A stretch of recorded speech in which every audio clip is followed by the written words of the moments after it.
గండికొండం 271/2 ఎకరం 7 సెంట్లు. ఇది భోగాపురంలో చేయించుకుంది ఎవరండి? కాలకొండ భరత్ సుభాష్. కరకాన సోమయ్య చేశారు 9/5/2024. 24/5/2024 అండి.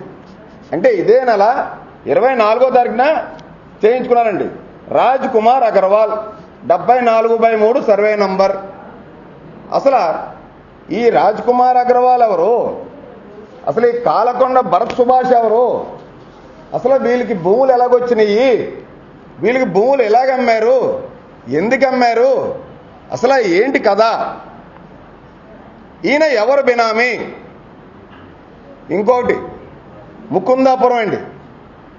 ముకుందాపురంలో 95 రిజిస్ట్రేషన్ జరిగినాయండి. ఇది ఈసీ చాలా లైట్గా ఉంది. 21/5/2024 last date and last transaction. దీంట్లో కొనుక్కున్నది రైతుల దగ్గర నుంచి Sri lucky real estates and ventures represented by some other person, Mehar Chaitanya Varma Rudraraju, Sriyapureddy Saritha. మొత్తం ఎవరైతే రుద్రరాజు మెహర్ అనేటువంటి వ్యక్తి ఉన్నారో, చైతన్య వర్మ రుద్రరాజు అనేటువంటి వ్యక్తి మీదే 70కు పైగా ట్రాన్సాక్షన్లు డాక్యుమెంట్స్ ఉన్నాయి ముకుందాపురంలో. వీళ్ళు జీవో వచ్చినటువంటి కాలం నుంచి 4 నెలల కాలంలో కొన్ని వందల రిజిస్ట్రేషన్లు చేశారు. 100 ఎకరాలు రిజిస్ట్రేషన్ చేశారనేది మేము చెప్తా ఉన్నాం. డాక్యుమెంట్ నంబర్లు ఇవి.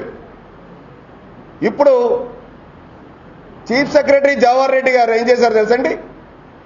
ఎన్నికల కోడ్ వచ్చిన దగ్గర నుంచి ఎక్కడా కూడా ఎన్కంబరెన్స్ సర్టిఫికెట్లు ఎవరో తీసుకోవడానికి వీలు లేకుండా, ఎన్కంబరెన్స్ సర్టిఫికెట్లు చూడడానికి వీలు లేకుండా, సచివాలయాల్లో కానీ మీ సేవల్లో కానీ ఎక్కడా కూడా జారీ చేయడానికి వీలు లేకుండా, సర్టిఫైడ్ డాక్యుమెంట్స్ కూడా జారీ చేయడానికి వీలు లేకుండా మొత్తం